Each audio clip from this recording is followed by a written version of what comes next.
A seguir, assista ao programa Money Report, com assuntos que importam para você e para a sua empresa. PNC News. Informação que gera valor.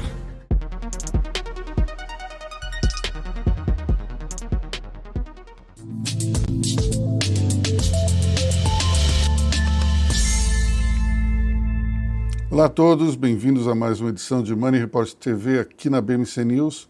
Hoje nós temos, para variar, um trio que aparentemente não tem nada a ver entre si, mas vocês vão ver que ao longo da nossa conversa vai dar uma liga muito interessante. Aqui do meu lado tenho Sheila Makeda, que é da Makeda Cosméticos, Hugo Rodrigues, chairman da W Macan, e, por fim, Aldo Leone, o nosso querido filho do fundador da Gastur, mas o espírito de fundador, de executivo, empreendedor, tudo ao mesmo tempo agora.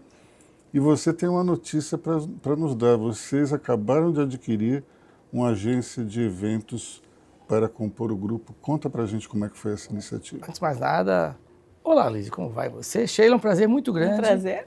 Hugo, muito grande. A gente tem uma coisa muito diferente entre nós, que vocês podem perceber, nós estamos brincando aqui, mas para você da audiência, é bom dar risada. Olha o meu cabelo deles e compara. Não tem que comparar, né? Sair em desvantagem. Mas, Aloysio, a Gastur vem crescendo nesses últimos anos e a gente acabou de adquirir 51% de uma empresa de eventos chamada Uma Diversidade. E é muito legal, uma notícia nova, uma notícia exclusiva, e estamos investindo no ramo de eventos. Então, eventos corporativos, eventos de live marketing, convenções, estandes, feiras, campanhas de incentivo. É um negócio novo para o grupo da Gastur, inclusive que tem muito a ver até com o próprio trabalho da Sheila, estava conversando com ela, o que ela vai apresentar, tem muito a ver com ela também. Então, estamos juntos e estamos, a partir de hoje, informando vocês, nossa audiência qualificada, sobre eventos com a Gastur também, fora as viagens. Né? Agora, Claro. geralmente as agências entravam de uma maneira periférica numa convenção, num evento, eram contratadas por quem organizava.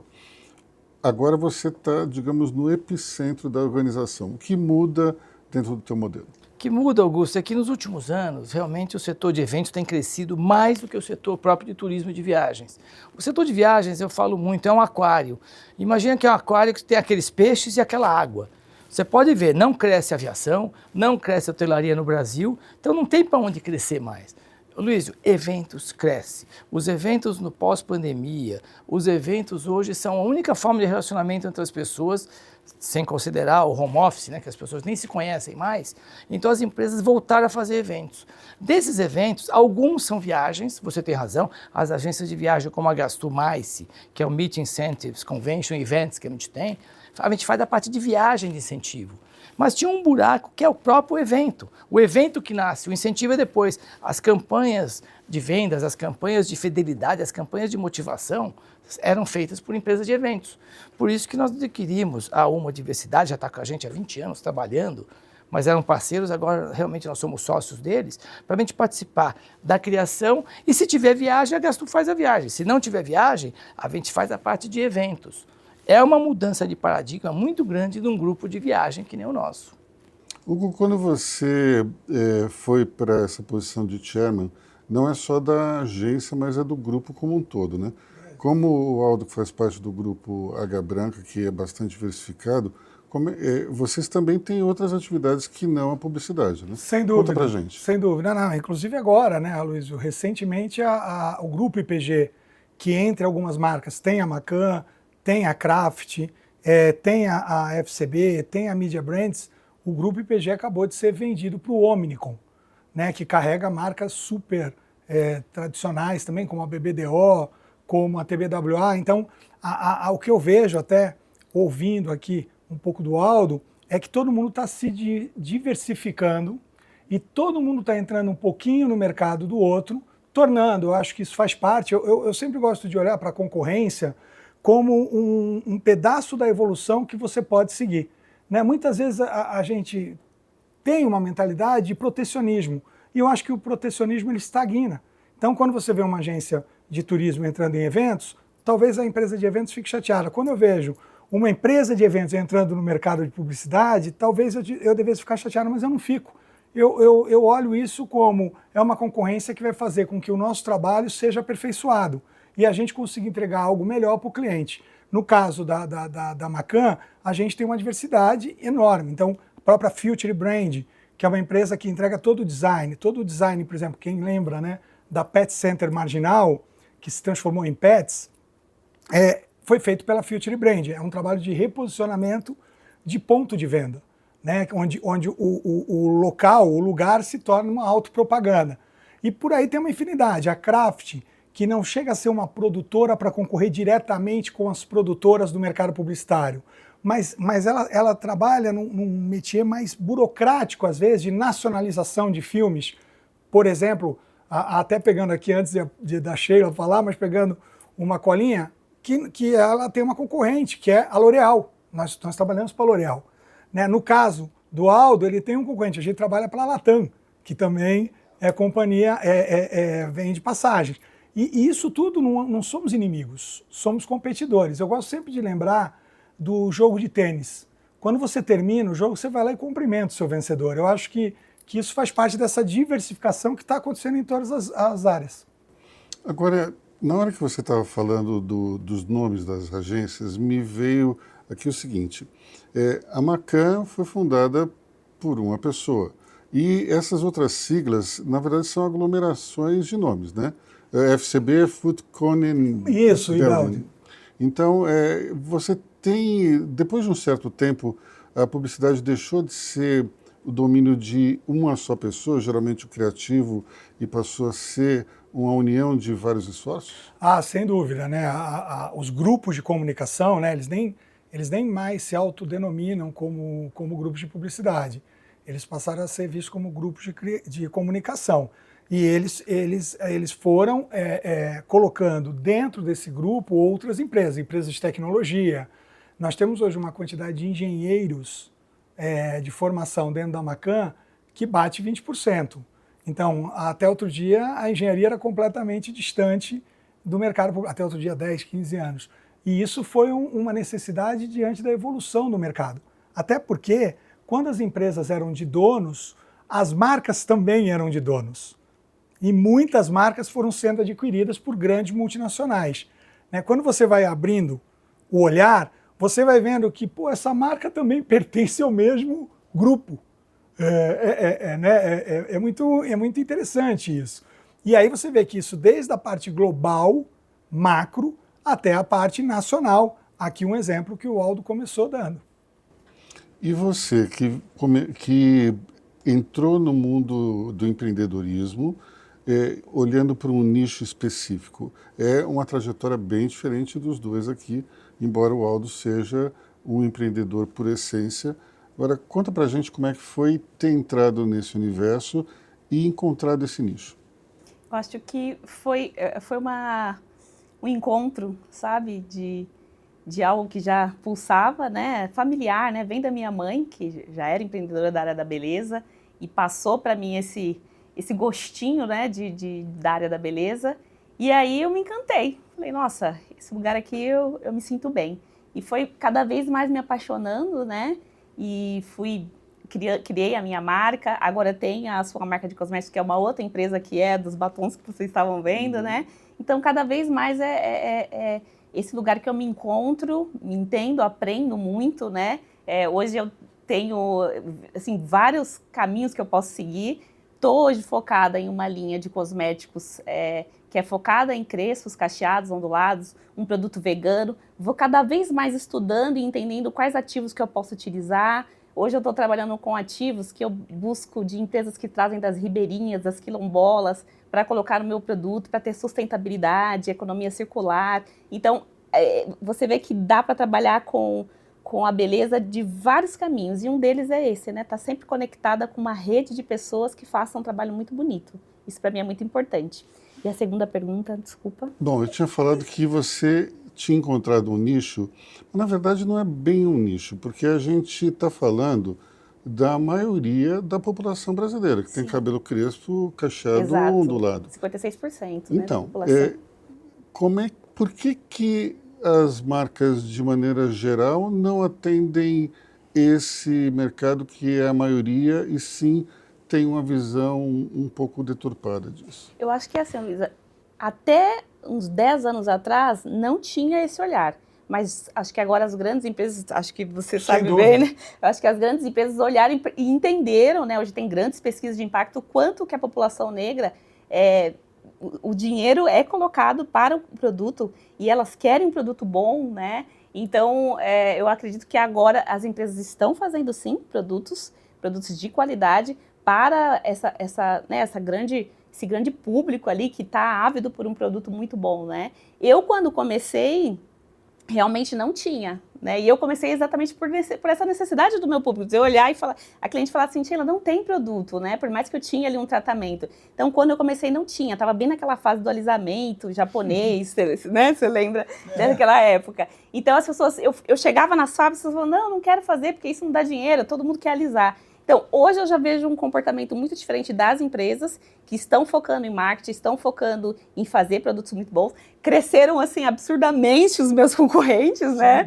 Para competir. Mas eu acredito muito que tem público para todos. Eu tenho esse olhar também, assim, de não falar assim, nossa, agora a L'Oréal vai pegar das minhas clientes. Não, acho que tem tudo. A gente está falando de muita gente. Vai ter público para todo mundo, né? Eu, pelo menos, tenho esse olhar ampliado, assim, da prosperidade. Então, eu acredito que vai ter cliente para mim. É um nicho maravilhoso, né? Agora eu venho também com esse novo caminho, né, da outra empresa, que também, né, batom, a gente tá falando de batom, todo mundo passa batom todo momento, né? Então, eu vou por tudo que eu posso atingir, de levar o maior objetivo, levar o melhor para minha cliente, né? Para esse cliente, para essa cliente. Acho que é isso. Por que o mercado de beleza, Hugo, é tão importante aqui no Brasil? Porque se você vai em qualquer cidade do interior, você encontra primeiro uma drogaria e depois um salão de beleza, né? Qual que é a mágica? O que faz a brasileira ser tão preocupada com a própria aparência? Você sabe que tem uma pesquisa que mostrava que, por exemplo, a gente tem uma característica de higienização acima da média mundial. Você escovar os dentes na hora do almoço é uma característica que tem uma tendência muito maior no Brasil do que no resto do mundo. E eu acho que às vezes a gente até banaliza o termo, né, da beleza e parece que é pura vaidade, mas tem uma questão de você se sentir bem com você mesmo e de saúde, que vai além da estética. E eu acho que o brasileiro tem muito isso, né? A beleza, ela de alguma forma sempre foi vendida para todos nós brasileiros. Até o fato de Deus ser brasileiro, né? Até o fato de várias histórias sobre como é que Deus fez o Brasil com as quatro estações e como elas convivem aqui. Essa coisa também de ser um país tropical, onde você tem muito mais tempo à mostra. A gente está em São Paulo, que é menor, mas mesmo no interior as pessoas andam de shorts, andam de regata. E eu acho que é uma preocupação que está intrínseca ao nosso povo. Então, isso faz com que marcas queiram entrar aqui, porque é um mercado, mais do que promissor, ele é um mercado real, que ainda tende a crescer. Ela falou uma coisa que a Sheila que é muito legal, né? Nós temos 8 bilhões e 200 milhões de pessoas. Imagina quantas pessoas no mundo não têm acesso a nada. No Brasil, 220 milhões de brasileiros. Quantas pessoas não querem ter acesso a um produto de beleza que te deixe não só feliz para o outro, mas feliz com você mesmo? Então é um mercado muito próspero, né? E aí, quando a gente vai para o global, isso também tem se mostrado. Tanto que no caso da L'Oréal, se você pegar o ano de 2023 para 2024 e de 2024, foram super prósperos. Então, o mundo também gosta um pouco mais de se sentir bem. Eu volto a dizer, eu acho que o termo beleza banaliza um outro termo que é o cuidado, né? E eu acho que nós somos um povo que tem um cuidado pessoal maior do que a média. Bom, como o Hugo falou, Deus pode ser brasileiro, mas acho que o santo padroeiro do turismo não deve ser, talvez argentino, quem sabe. Porque nós temos mais turistas internacionais indo para Buenos Aires do que para o Brasil inteiro. Como é que a gente reverte essa situação? Pode ser sincero? Claro. Não reverte.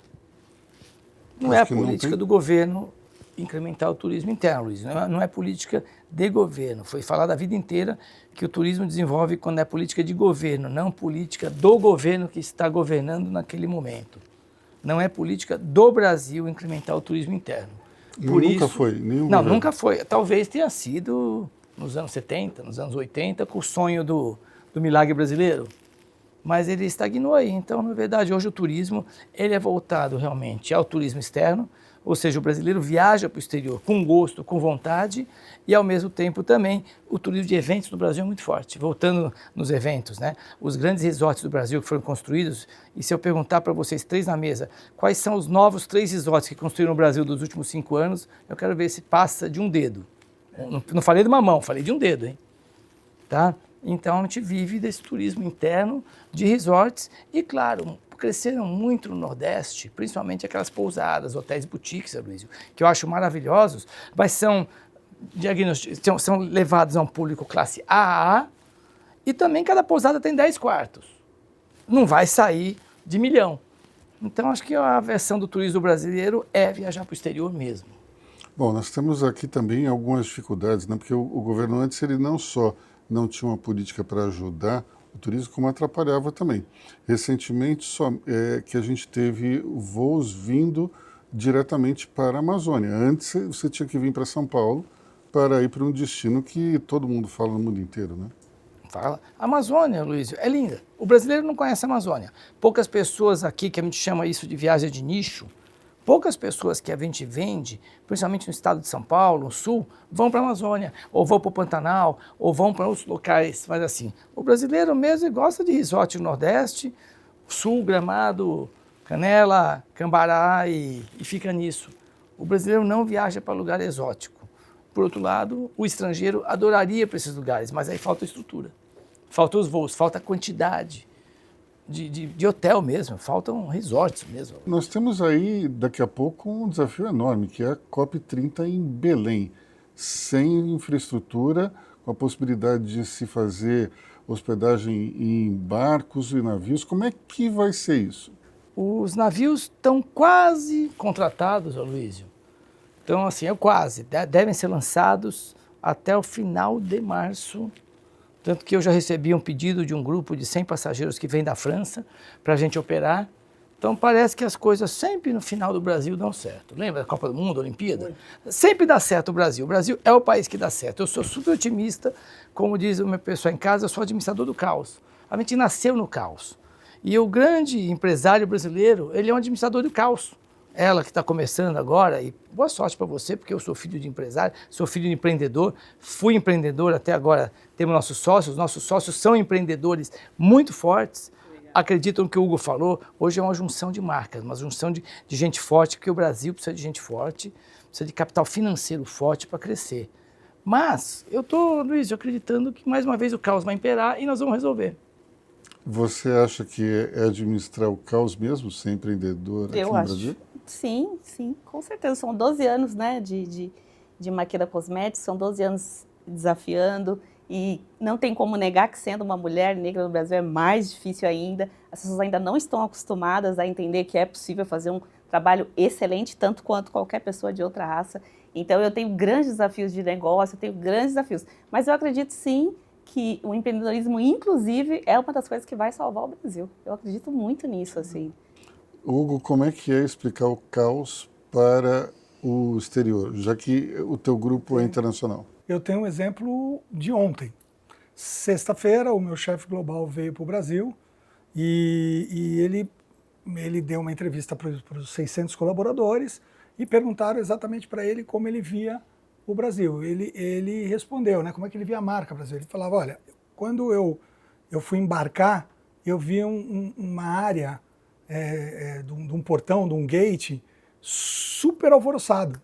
Eu falei, irmão, deve ser lá que eu vou. E aí ele estava falando daquele caos que é entrar no avião, até pela ordem, que você muitas vezes não vê em países desenvolvidos.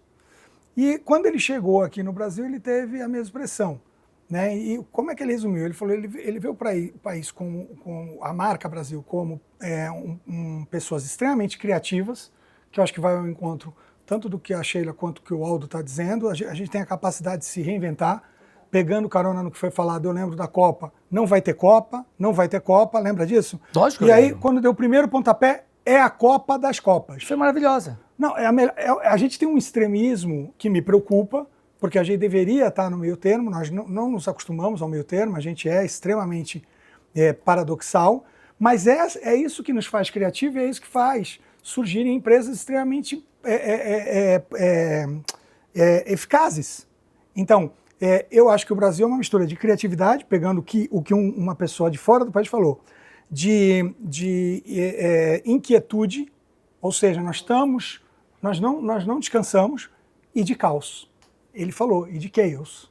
Mas é um chaos que acaba no final dando certo. Eu, como uma pessoa que acredita no pragmatismo e no planejamento, eu sofro um pouco, Aloysio. Porque eu acho que o que está escrito na nossa bandeira é ordem e progresso. E toda vez que eu olho para aquilo, eu vejo desordem e progresso. Mas, de alguma forma, nós estamos aqui. E tem um detalhe que foi muito interessante, que eu não sei se ainda prevalece no mundo, mas que ele colocou.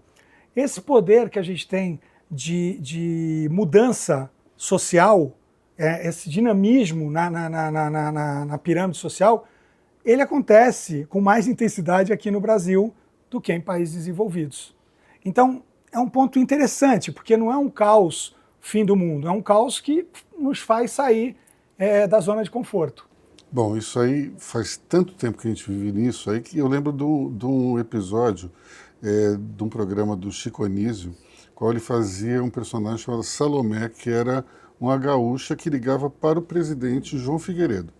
Então, lá pelas tantas, a Salomé, que tratava ele com muita intimidade, falou assim, e aí, João, como é que está o caos? Daí ele ficava falando assim, não, João, estou falando do César Caos, o ministro. Então, você vê como é que a coisa realmente não é recente. Mas já que você falou em Copa do Mundo, Aldo, conta pra gente como é que vai ser a Copa do Mundo agora. A Copa do Mundo vai ser em 2026. Luiz, eu sou um cara que eu me considero uma pessoa feliz. Eu vou te contar por quê. Eu sou palmeirense, sempre fui palmeirense desde que eu nasci. Isso não é motivo, né? Não, você vê que, olha, sou do tempo de Leivinho, sou do tempo de Palmeiras grande, né? Meu pai era palmeirense. 73 foi exatamente, não. Eu assumo que sou palmeirense, mas não é isso não. Quando eu era pequeno, eu jogava futebol, ia no clube e sonhava em ir na Copa do Mundo. Deixa eu fazer um disclosure aqui. O Aldo é um excelente jogador. Fui, né? Aposentei. Agora sou um excelente jogador de beach tênis. Porque o futebol me largou. O meu joelho largou o futebol. Mas eu tive em 8 Copas do Mundo. Então eu sou um cara, de verdade, eu sonhava um dia, achava que nunca poderia ir para a Copa. E eu fui organizador de 8 Copas e fui um grande vendedor de pacotes de Copa do Mundo durante 8 Copas do Mundo, vi todos os jogos que eu posso ter visto. E fico feliz, e agora nós vamos ter a Copa do Mundo 2026 nos Estados Unidos, falando um pouco de administração de causa, Luísio. A Copa do Mundo em 3 países, com um monte de seleções, com uma loucura. O que a gente faz? Nós vamos lançar os pacotes de Copa do Mundo a partir do dia 27 de fevereiro. E eu tenho certeza que vai ser assim um mega evento americano. Eles vão realmente querer botar para quebrar. E a gente vai ser muito feliz que, de novo, vamos levar a torcida Brasil para a Copa do Mundo. E tanto para as pessoas físicas, os torcedores, quanto para as empresas. E vai ser um dos grandes produtos de viagem de incentivo. Aí lembra daquela história do incentivo, dos eventos? Nós já estamos pensando em 2026. O objetivo é a Copa do Mundo 2026. Qual vai ser a diferença dessa Copa de 2026 para aquela de 94 que o Brasil ganhou, diga-se de passagem?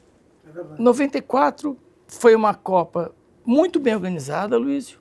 Extremamente organizada, mas num caos. Não tinha voo, não tinha avião e todo mundo assistiu os jogos, tá? Eu acho que dessa vez vai ser muito mais organizada e cada Copa tem uma característica. A Copa que a gente teve no Catar, ela foi super bem organizada num lugar único, num lugar que tinha 8 estádios. Era uma cidade menor que São Paulo, eu estive em Doha 4 vezes, com 8 estádios, sensacional. A Copa da Rússia foi uma bagunça, Luísio. Era um negócio inacreditável, e todo mundo que foi amor de paixão, e amor de ficar 22 horas num trem, indo para Rostov, indo para não sei onde, foi a maior aventura do ser humano. A Copa da África foi o máximo.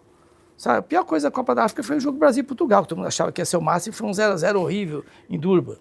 Então, cada Copa tem uma característica. Eu diria para você que aqui, com entusiasmo, falando para você, é o maior evento esportivo do mundo, fui para 3 Olimpíadas, conheço bem as Olimpíadas, mas a Copa do Mundo é o maior evento esportivo do mundo, e é uma coisa que eu amo de paixão de fazer. Mas não deixa de ser aquilo que a gente falou. É tudo last minute, é na última hora, e você tem que ter muita consciência aí, fazendo um pouco de publicidade minha, mas não é não. As pessoas gostam de comprar as coisas errado. E aqui, o mundo digital, Luiz, é um desabafo meu para você, tem que aproveitar o tempo de televisão para desabafar. tá? Nas últimas semanas quebraram 3 concorrentes nossos de venda online. Porque todo mundo acha que vender online é mais barato do que ter uma consultoria.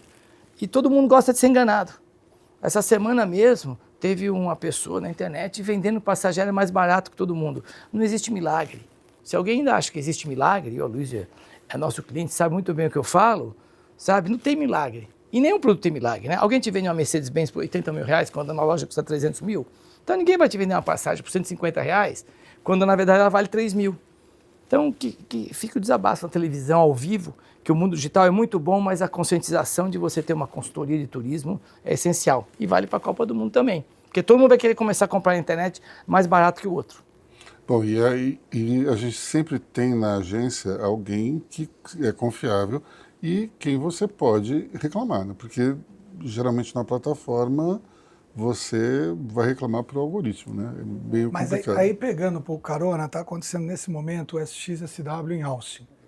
E a MWeb, que é super cultuada lá, que faz parte da história do South by Southwest, ela trouxe um ponto importante sobre a inteligência artificial e as plataformas da máquina para máquina, que já está começando a acontecer, não está chegando para nós ainda, mas em breve a gente vai ter as máquinas concatenando, pensando, criando máquina com máquina. Então, acho que vale a gente sempre ponderar, porque a consultoria física e humana ela é maravilhosa, mas a gente vai ter aí uma geração, que é a Z, que é a Alpha, que vem muito mais em busca da agilidade, muito mais em busca da sensação de mudança o tempo todo. E as máquinas são impecáveis em te oferecer isso.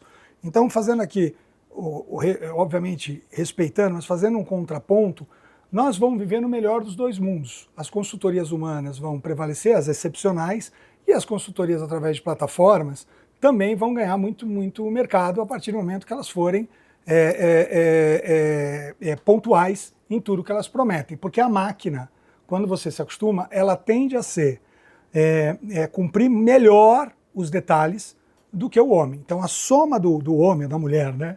A soma do ser humano com a máquina é essencial. É a mesma coisa. Eu gosto de dar um exemplo, me estendendo só um pouquinho, que é a mesma coisa quando você entra num táxi em qualquer lugar do mundo e você fala, pô, você não vai colocar aí um aplicativo de geolocalização? Não. Eu moro aqui há 30 anos. Não, tá errado. Tá errado. Né? O melhor seria pegar esse aplicativo e contar com a experiência de 30 anos.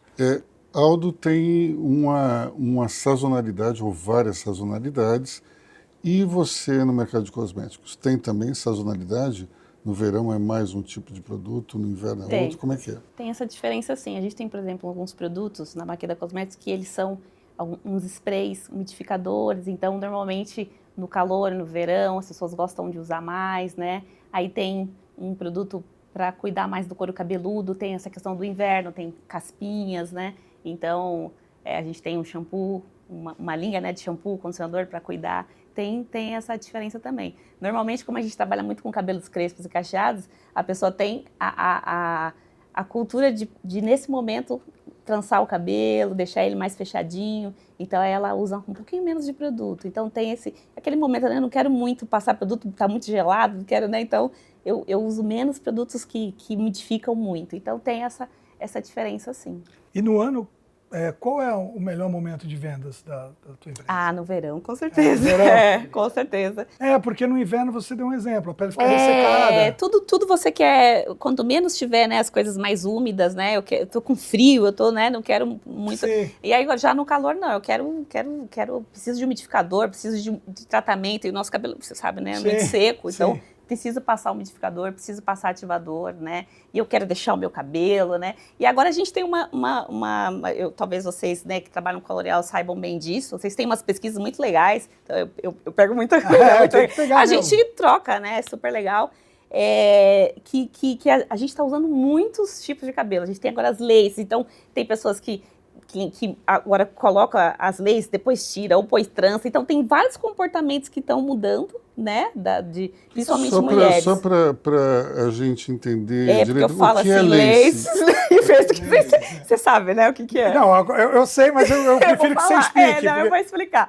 As laces são os cabelos, sabe a Beyoncé? Que ela aparece com o cabelo loiro, depois no outro dia ela tá com vermelho? Então eles são muito bem feitos e eles são colocados aqui, coladinhos aqui, e aí a pessoa coloca, só que você... Mas como se fosse uma peruca, Como se fosse uma peruca. E assim... Não dá para perceber que aquilo não é um cabelo da pessoa. É o que a Beyoncé, por exemplo, utiliza. Então, ela começou a utilizar depois, assim, hoje é um mercado muito grande. Aqui no Brasil eu tenho até amigas que trabalham e, assim, é um mercado gigante, assim, que está, né, agora pulsando, assim, né? Então tem esse outro comportamento também que acaba nos roubando um pouco o cliente, porque ela costuma colocar lace, aí ela usa um pouco menos de produto, porque ela fica com a lace, então naquele momento ela não precisa passar produto. Mas, por exemplo, isso é mais para classe alta? Você precisa ter um investimento. Eu não diria assim, classe A, né? Mas dá. Como quando você estava falando sobre beleza, né, e comportamento, saúde. Tem uma pesquisa que diz também que a mulher, principalmente, quando ela vai pensar em investir de cabelo, mesmo da classe C, ela deixa de comprar algo para comer para investir no cabelo. Então tem esse comportamento, mesmo que eu parcele em várias, eu vou comprar meia lace. E isso tem a ver com a autoestima. Total, né? Eu preciso estar me sentindo bem para poder enfrentar esse mundo. Exatamente. O que eu acho fantástico, assim, né? Você estando com a autoestima boa, você consegue lidar Sem melhor dúvida. com as críticas, com o caos, né, que foi falado aqui. Exatamente. Então tem esse comportamento. E o que eu trago para essa cliente que usa as laces ou que usa as tranças nesse momento? Vamos cuidar do seu cabelo, porque em algum momento você vai querer deixar o seu cabelo natural e vai querer... O que você vai fazer? Então vamos cuidar dele. Então, quando tirar a lace, passar um shampoo, tratar o seu couro cabeludo, para que quando você tirar, o seu cabelo esteja tratado. Então, a minha ideia é de trazer essa cultura de cuidado, não só do cabelo estar, né, só aqui superficial, não. Vamos cuidar da saúde do seu cabelo e falar também disso, né? Você está comendo bem, está tomando bastante água, por quê? Porque um fio de cabelo, ele precisa de um tratamento também, desde da sua alimentação, né? Tá tudo englobado, né? E vem cá, as mulheres elas têm usado não só essas laces, mas também extensões capilares, ou isso foi uma moda? Não, tem usado sim também, extensões capilares, tá tudo aí nesse pacote, extensões, tranças. Muitas das extensões a gente nem vê, né? A gente não percebe. Não, imperceptível, assim. O Hugo, por exemplo, a gente nem diz. Nem vê, eu tô com meus cachos aqui. O Hugo, você colocou ontem. Eu coloquei uma lace aqui. Você falou, o lace dele tá melhor que o meu. Mas você sabe que a história da lace é aí que vem de novo a discussão, que é para tudo, né? A publicidade, o marketing, ela trabalha com o anseio da pessoa. Super. O anseio entre ela estar se sentindo bem é muito nobre. Mas aí você tem que ver também o quanto aquilo pode te prejudicar a médio e longo prazo, que é o couro cabeludo. A diferença da ponta do cabelo com saúde para o couro cabeludo que você está prejudicando. Então, ela entende mais isso do que ninguém. Exatamente. É aí que eu entro falando para essa cliente. Vamos cuidar do seu couro cabeludo, porque mesmo que você use lace, que você use extensão, em um momento você vai querer deixar o seu cabelo, né, natural. Então, cuide do seu cabelo, cuide da saúde, né? Até não sei se vocês percebem que a Naomi Campbell tem aqui, né, as entradinhas, né, isso foi tão falado, que ela usou muito tempo puxando muito e isso maltratou aqui a raizinha e aí teve a gente fala trauma, né, muito grande. Então, eu trago para elas isso também, vamos cuidar do seu cabelo, porque é o momento você vai querer usar o seu cabelo, né? Então, trazer esse cuidado. Bom, a gente está falando de autoestima e saúde física e é interessante porque o teu mercado, Aldo, ele trabalha com uma autoestima diferente e a saúde mental. Porque é muito importante reciclar a cabeça das pessoas. Geralmente o turismo faz isso. O turismo leva seu cérebro para trabalhar, para viajar. Lembra que a história? Quem falou isso foi Nizam. Nizam fez uma vez um texto falando, leve seu cérebro para passear, leve seu cérebro de férias. E a gente tem feito isso, Aloysio. Você mesmo, agora em janeiro, eu também em janeiro, como eu te falei, né? Eu fui para um lugar distante, o mais distante possível, e eu tinha que desligar. E deu certo. Eu juro para você que deu certo. Eu mesmo testei a fórmula do turismo comigo mesmo. Tá? Leve seu cérebro para passear, leve seu cérebro para ver uma coisa completamente diferente, leve ele para pensar. em outras coisas, e você volta novo. Eu acho que esse é o grande patrimônio do turismo, o grande asset que a gente vale tem. a pena você dizer para onde você foi. Eu fui para a Antártida, para o continente. Eu queria conhecer o 7º continente. Posso E era um perguntar? sonho que eu tinha há muito tempo. É o fim do mundo? Não, é o começo do mundo, na verdade. O fim do mundo é aqui. É aqui. É Lá aqui. é o começo, lá Que é onde legal. que tudo começou. Na verdade, é uma viagem de 16 dias, Luiz, uma viagem bem longa. É uma viagem que eu fiz o roteiro dos exploradores do tempo de 1900, que as pessoas eram malucas, que saíam do Reino Unido para conhecer o Polo Sul. E a gente fez aquele roteiro 100 anos depois, inclusive o roteiro de um cara chamado Ernest Shackleton, que foi um dos maiores malucos que eu já vi na vida, e que o cara ficou 2 anos sobrevivendo em cima de uma pedra de gelo e voltaram vivos. Tem uma história muito bonita que a gente seguiu essa história entre as Ilhas Falkland, Malvinas, Ilha Geórgia do Sul, que eu acho que 99% das pessoas não sabem nem que existe, e que eu conheci uns lugares que é você pisar no Parque dos Dinossauros. Eu pisei num lugar que o ser humano não tinha pisado ainda. Então, assim, você volta realmente revendo a natureza e eu E é vi barco, coisas né? legais. Hã? É barco. De navio. Você só chega de navio lá. Tem um avião que sai do Chile também, aterriza numa base aérea do Chile, na Ilha Geórgia do Sul, nas ilhas King George, na Antártida. E fui até a Península e tem aquela cena de você descer do bote e pisar na Antártida. Então você pisa no continente e você fala, pisei na Antártida, sabe? É uma sensação muito, muito maluca que eu recomendo a todos que puderem no futuro. E ó, eu achava que ia ver tudo sem gelo, tudo de pedra. Não, tem muito gelo para degelar ainda, sabe? Se a gente continuar nesse ritmo, vai degelar um pouquinho antes. Vai ser mais rápido, o picolé vai derretendo. Né? Os icebergs vão ter mais... Quanto mais iceberg você vê, você fica mais preocupado, que mais iceberg é mais gelo desprendendo dos paredões da Antártida. É porque eu lembro quando se falava em 2050, e era tão distante. 2030 está distante ainda, Não, quando não. você vê, faltam 4 anos. Então, só. e agora 2050 está tão próximo e a gente vê uma aceleração, né? Todos esses casos que a gente teve recentemente, seja no sul, seja, né, da enchente no sul, seja fora do país, essa inversão de temperaturas entre inverno e verão é meio assustador, né? Então, essa tua viagem aí, ela é inédita e ela deve ficar cada vez mais rara, eu imagino. Na verdade é uma viagem. Olha, só para você ter um número, que é o tá? contrário. É o contrário. Em 10 aumentando. anos, em 10 anos cresceu em 300% o número de cruzeiros fazendo a Antártida e as Expedition Cruise. São expedições mesmo. São navios pequenos de até 200 pessoas, não pode ter. Tem um negócio chamado IAATO, que é uma organização turística de operadores na Antártida que não permite que mais de 100 pessoas desçam no continente ao mesmo tempo, num grupo. Então, assim, cheio de regras, para ter uma ideia, a gente não sentou, eu não sentei no gelo, eu não pulei, eu não coloquei minha mochila no gelo. Você entra no Tem uma navio, preservação. você lava a sua bota com água sanitária, você tira até pedrinha, você não pode levar uma pedrinha de uma praia para outra dentro da própria ilha, que você tiver do continente. Então, assim, é uma lição muito legal de organização, não é caos, muito pelo contrário, se tem algum lugar que não tem caos, é ali. E é um turismo de altíssimo nível, né? Para classe alta, né? É um turismo que custa de X a Y de acordo com o navio, o que você vai fazer. Você tem viagens de 8 dias e de 16. Você tem navios de alto luxo e você tem navios de bandejão. Então, eu acho que tem um turismo para todos os bolsos, de acordo com o tempo que você tiver. Claro que você tem que chegar em Ushuaia, tem que pegar um avião, é longe.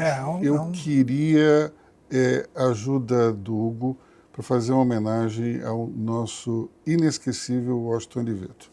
Você que foi escolhido para substituí-lo na posição de CEO, hoje ocupa a posição que ele ocupava antes como chairman. E antes de você falar, eu queria só contar uma história que é muito singela e envolve um personagem gastronômico que todos conhecemos, que é o arroz birubiru. O arroz birubiru foi inventado na churrascaria Rodeio, nos anos 70, pelo jornalista Tomás Souto Correia, que almoçava com o Washington Oliveto e o jogador Sócrates, do Corinthians. E lá pelas tantas no almoço, o Tomás pediu para que alguém fizesse no rechô um arroz com a cebola tirolesa, o presunto, um pouquinho de cheiro verde, um ovo mexido, exatamente como a gente conhece o arroz birubiru. Pois bem, lá pelas tantas, o dono do rodeio provou, gostou e falou assim, olha, eu vou botar esse arroz no cardápio. E virou para o Tomás Souto Correia e perguntou, qual é o nome do arroz? E o Tomás falou, arroz Sócrates. Só que o Sócrates falou, não quero meu nome no prato, não. E daí o Washington Oliveto olhou para a batata palha e falou assim, olha, tá parecendo mais o cabelo do Birubiru, que era o outro jogador do Corinthians. E aí virou arroz Birubiru até hoje. Mas o detalhe interessante é o seguinte, como o dono do rodeio não era corintiano, lá o arroz chama arroz rodeio, não é Birubiru, embora todo mundo o conheça por esse nome, né? Eu acho que você, de uma forma natural, prestou a homenagem da essência do Washington. Né? A nossa profissão, ela existe por causa do Washington. Ela se transformou num grande... ela se transformou em parte da cultura brasileira por causa do Washington. O Washington conseguiu transformar uma profissão em algo que chegou a ser celebrado. O publicitário, em determinado período, ele chegou a ser tão famoso quanto um cantor. E isso foi graças à genialidade do Washington. Eu sempre brinco, e falando sério, né, como dizia Charlie Chaplin, né, falei muitas vezes como um palhaço, mas jamais acreditei na seriedade da plateia que sorria, que eu não substituí o Washington, eu acabei sucedendo, porque ele é insubstituível.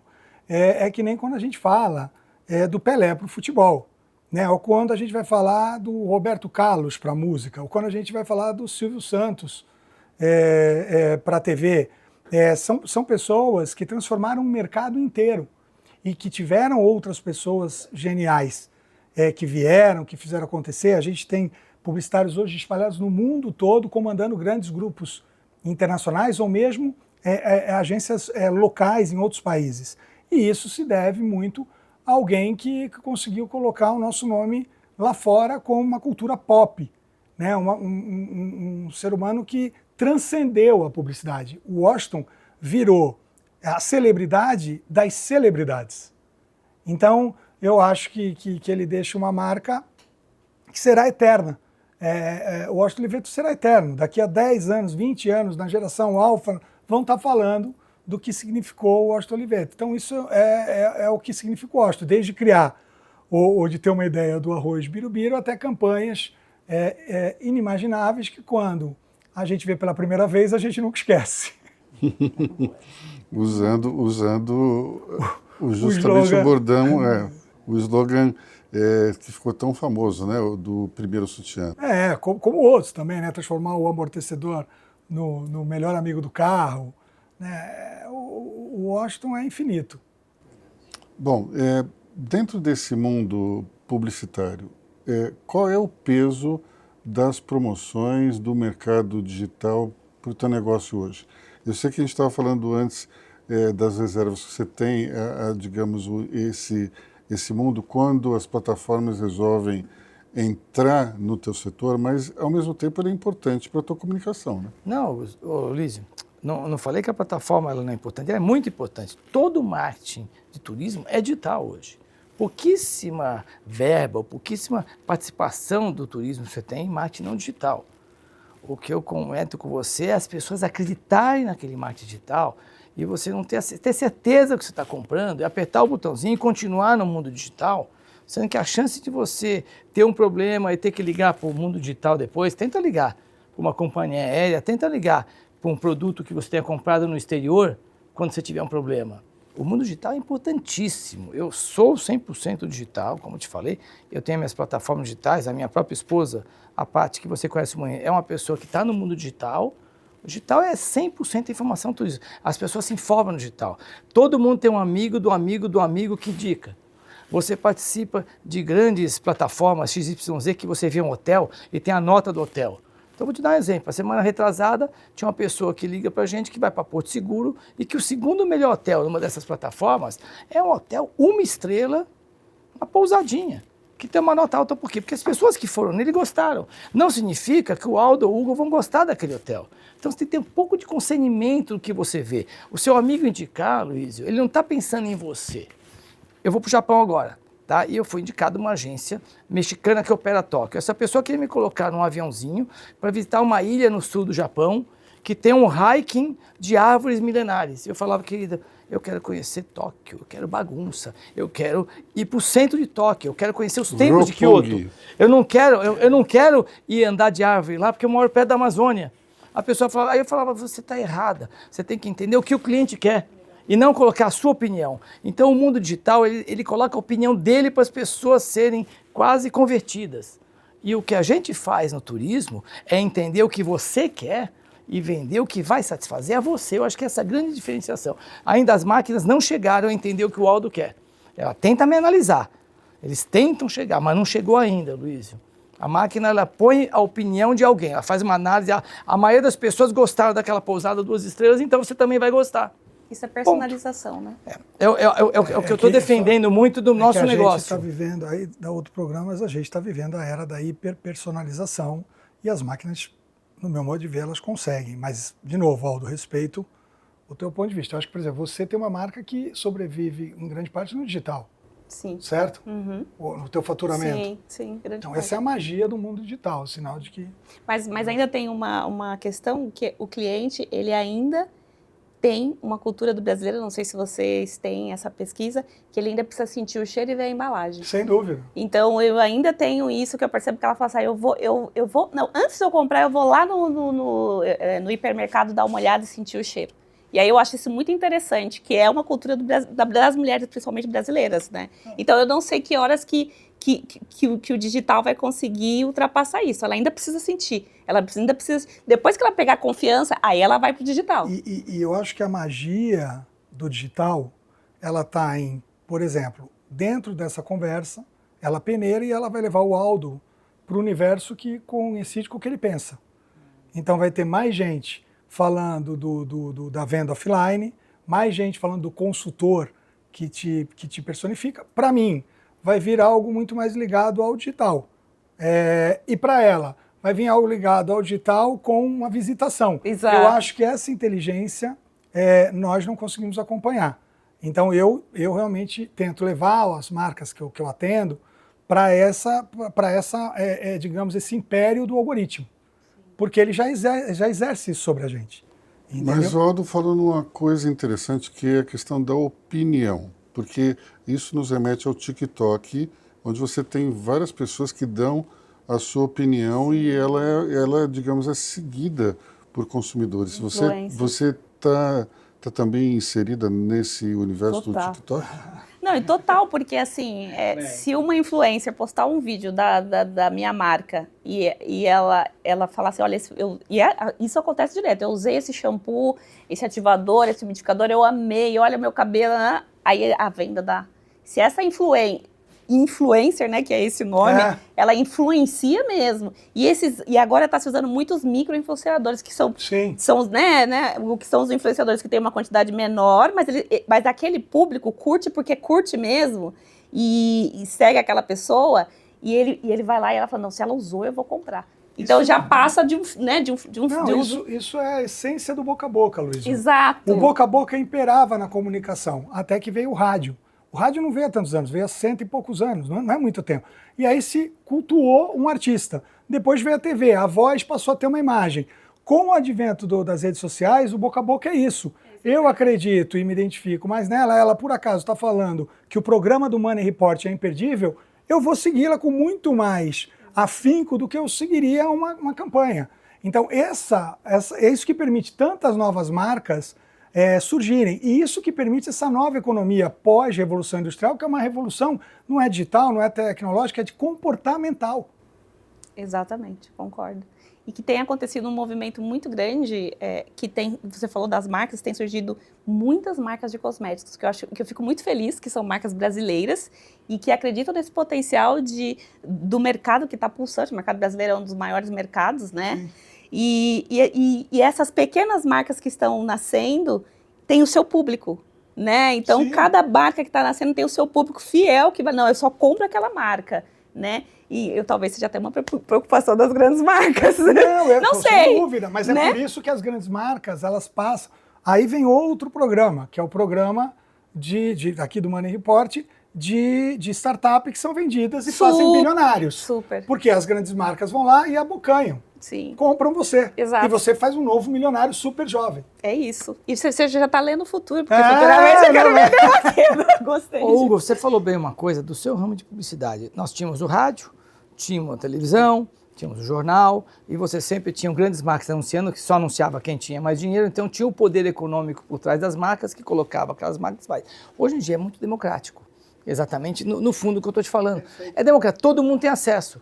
O meu medo, eu coloco de novo para você, é que essa democratização é tão grande que tem muita gente vendendo coisa falsa e errada. É aí que eu te falo, onde que vocês conseguem controlar o que é falso na internet? E eu te falo, a semana passada tinha uma pessoa que tem 1 milhão de seguidores indicando um site para ver passagem era mais barata, e era mentira, e eu entrei, e a minha própria mulher falou, olha isso daqui. Falei, eu vou entrar. O que ele queria simplesmente era dar clique no Instagram dele para aumentar o lead dele. Ele estava mandando você para o Google Flights, que o Google Flights mandava para o site da American Airlines, e o American Airlines é o preço normal que todo mundo vende. É tudo verdade. Então, existe também um grande jabá do mundo digital de simplesmente uma geração de lead. As pessoas só querem lead. Então, eles criam notícias falsas, eles criam Sem polêmica. dúvida. Polêmica Aldo, hoje em dia é a nota. Aldo, Então, eu tenho que criar uma polêmica. O shampoo dela vai servir Eu para vou o meu te cabelo. dar- Mentira. eu vou Mas, te- na verdade, a polêmica é só para gerar clique para mim. O clickbait, É verdade isso? super verdade, mas a gente é um mundo novo. Eu sei, Né? É uma completamente economia novo. completamente nova, que nós todos somos imigrantes. Né? Eu acho que nós todos temos que abraçar o desconhecido, sabe? Ter a humildade de falar, não sei. Muitas vezes um cliente, às vezes, coloca na mesa todos os sonhos e eu falo, cara, eu não sei se dá para atingir tudo isso, diante da quantidade de plataformas. Isso tudo que você está colocando é uma grande verdade. A gente se perde nesse mar de opções. E o mar de opções te tira o foco. E quando você fica sem foco, você acaba fazendo uma besteira. É um risco real. É um risco absolutamente real. Infelizmente, a gente vai ter que encerrar o programa no meio polêmica. dessa discussão. Não, mas não é polêmica. Super Eu acho bacana. que são complementos aqui. Mas, enfim, eu agradeço muito a todos vocês, Aldo, Hugo, Sheila, muito obrigada, agradeço. Sheila. A gente está no meio dessa discussão, infelizmente teve que encerrar, mas estaremos de volta aqui na BMC News na próxima quinta-feira.